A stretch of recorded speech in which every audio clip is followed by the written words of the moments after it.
Neighbors say, back in the late 60s, they'd sit out on their porch and listen to them bowling next door and partying and what have you. 4 o'clock in the morning. Thing is, not only was the bowling alley closed at 4 o'clock in the morning, it had been closed for many years.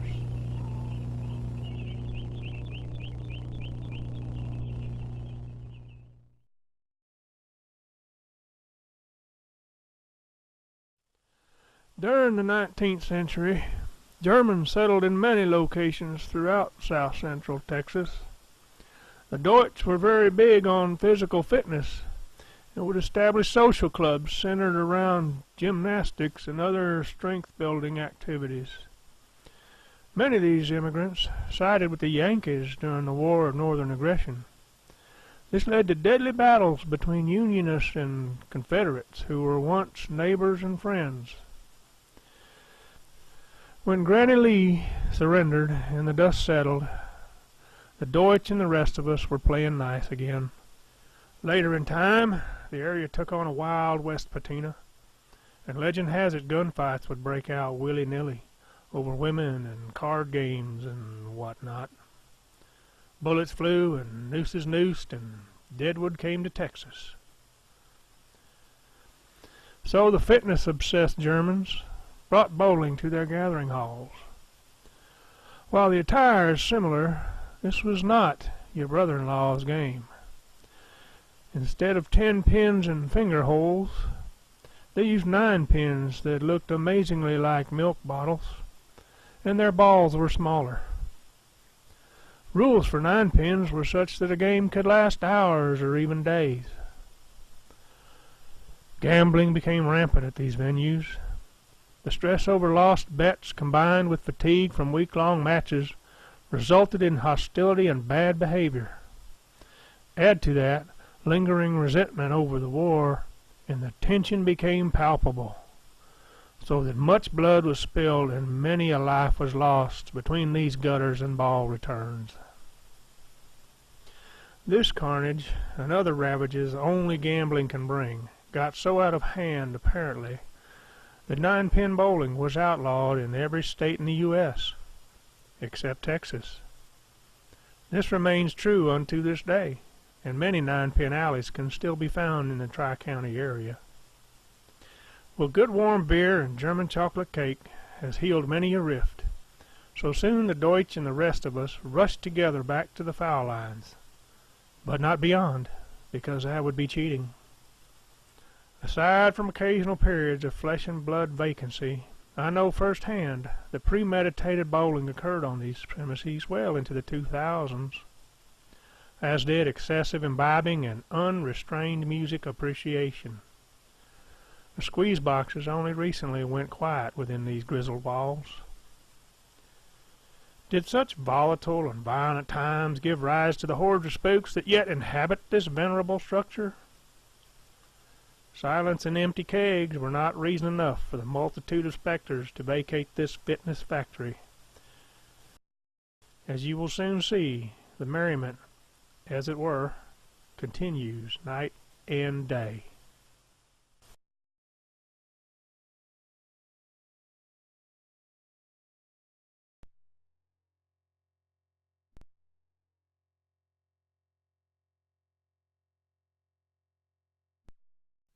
This is dust viewed in full light, that is, incandescent, with ultraviolet and infrared sources added. It's hard to see, and it's pretty hard to catch in a freeze frame. These scenes show dust in a breeze pretty well stirred up. In predominantly infrared light, it is almost undetectable. This is a bug. Note the sharp outline, erratic flight path, and speed of travel.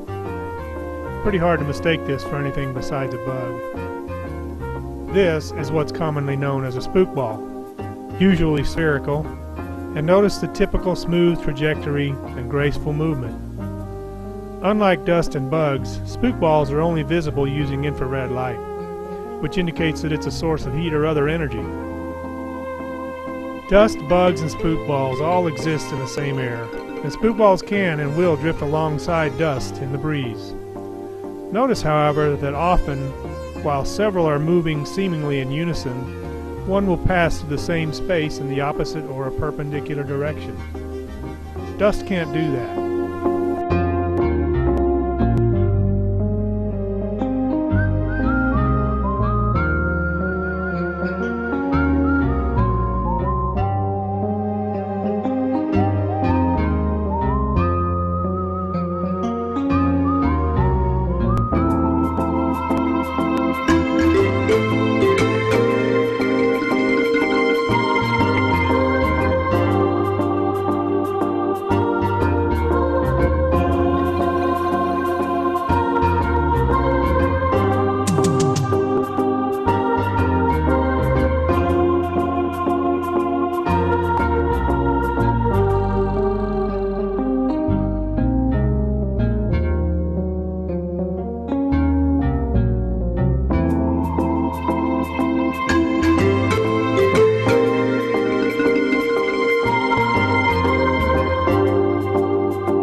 What is a spook ball? Some say it's the essence or energy remaining when a person dies. Perhaps his soul, the aura surrounding and containing the core, the life force that once controlled flesh, blood, and bone. I don't pretend to know. What I do know is they are all around. They are normal, not paranormal. They are natural, not supernatural. Are they human souls or a being all to themselves? Is this all they ever were, or are they simply in transition? From where to where?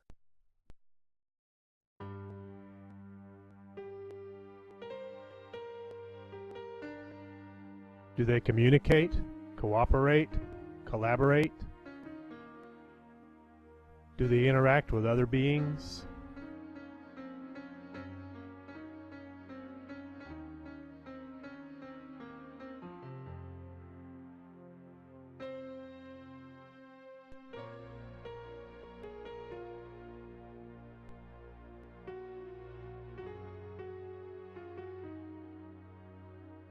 Are there different species or races of spook balls? Some of those you're about to see suggest some such differences, perhaps stages of transition.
Polter is a German word meaning noisy. Polterspooks are noisy, ornery, and often mischievous. They are not only blamed for making a ruckus, mostly at night, but also for moving things around to where they don't belong, or hiding things like bottle openers, flatware, car keys, sometimes even my car. The racket you're about to hear is but a small sample from the 400+ hours of video and audio recordings collected here. It goes on at all times of the day, but usually when the building is bereft of persons with pulses.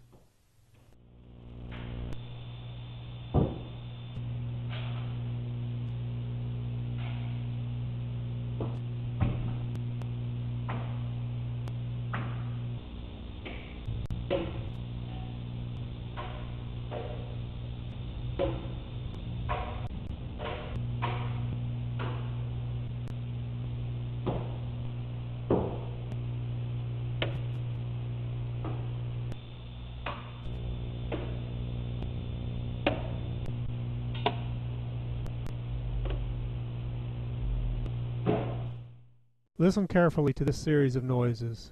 The music is coming from outside, but inside it sounds like someone's playing pool, without a pool table.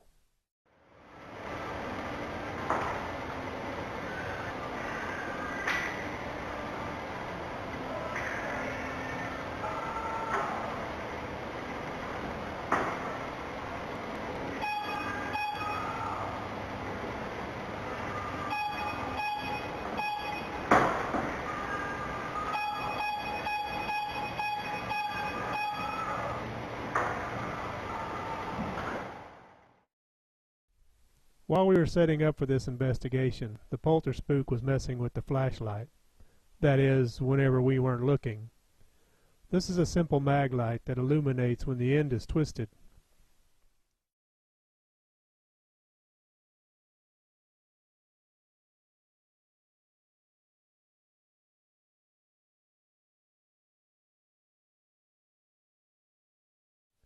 Oh looky, now he's learned to set off the spook detector.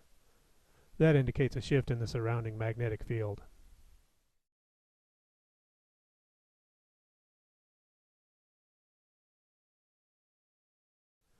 I guess the flashlight is more entertaining.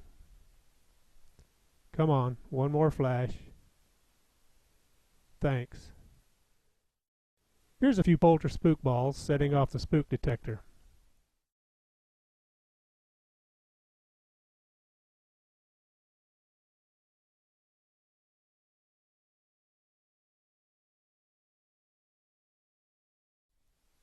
Then, as they rise from the table, they head towards the camera and interfere with the reception. Those mischievous little polter spook balls.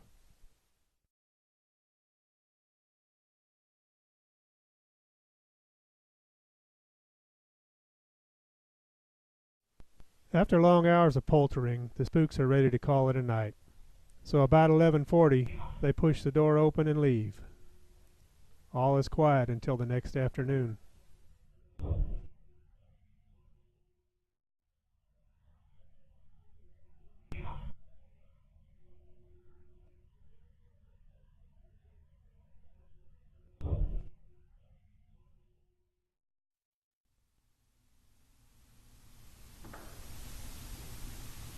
Another night, a couple times, it sounded like someone or something really wanted to open that front door.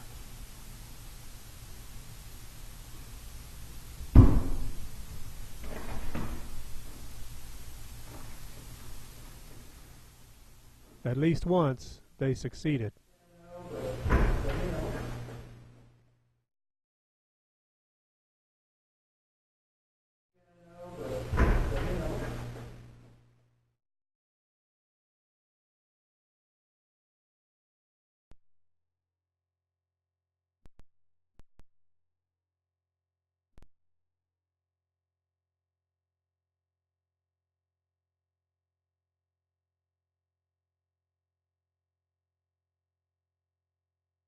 Communicating with spooks is tricky, and responses are sketchy at best. Rarely do you receive a clear, concise answer to a query. There are several methods we use to make contact. Each has its drawbacks, and we can't do much to force information out of unwilling spook subjects. Are you a man? Flash once for yes, twice for no. While spook detectors will indicate the possible presence of a spectral spirit, Are you male? the flashlight is better for direct communication. Still, the utility is limited. Are you glad to be here? Once for yes, twice for no. Yes and no, and how many is about it. Are you glad to be here?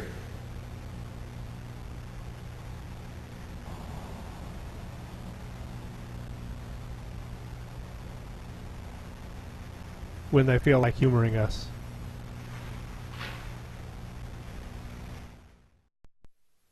A device known as a spook and spell will translate an ethereal exclamation into text. It is subject to a narrow range of accents and language, and is limited to an onboard word list. Most responses seem unrelated to the question asked. Several ad hoc interrogations were administered during our visit to the Alley of the Dead. Direct answers and usable information were seldom forthcoming, and often they simply repeated a word the interrogator said. How many spirits are here?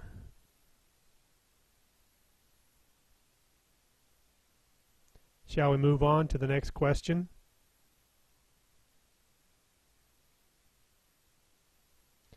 Are there any 9-pin bowlers here?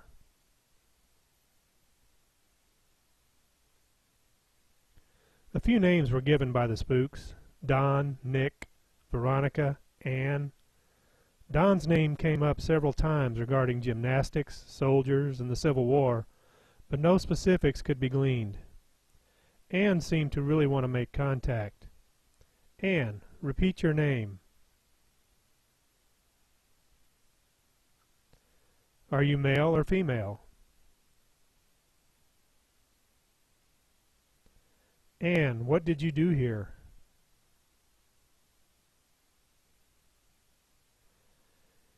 Anything else you want to tell us?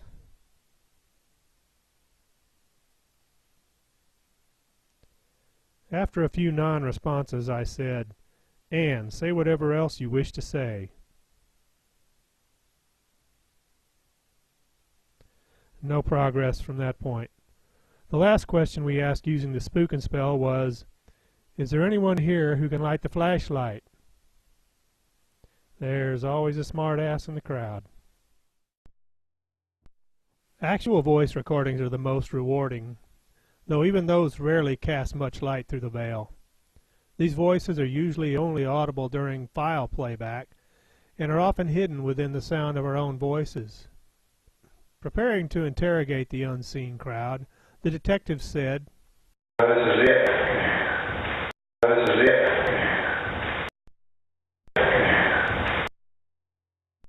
Asking a simple question, we wanted a simple answer. Is there someone here besides Albert. myself? Receiving a meaningless spook and spell response, the detective protests. I don't get it. It's not an answer. Give me an answer. I don't get it. It's not an answer. Give me an answer.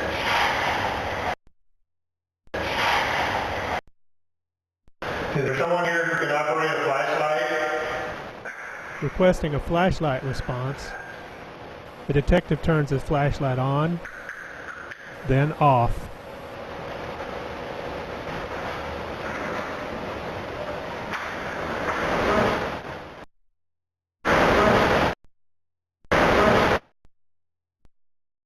The most intriguing voice recording occurred one afternoon while a detective was in the room listening to audio from the previous day. With headphones on, he was totally unaware at the time that the camera mic across the room was picking up these sounds. It starts out with a strange metallic banging, accompanied by an audio phase shift. Then we hear, followed about 40 seconds later by phase shift banging eventually fade away into the normal background hum. How rude.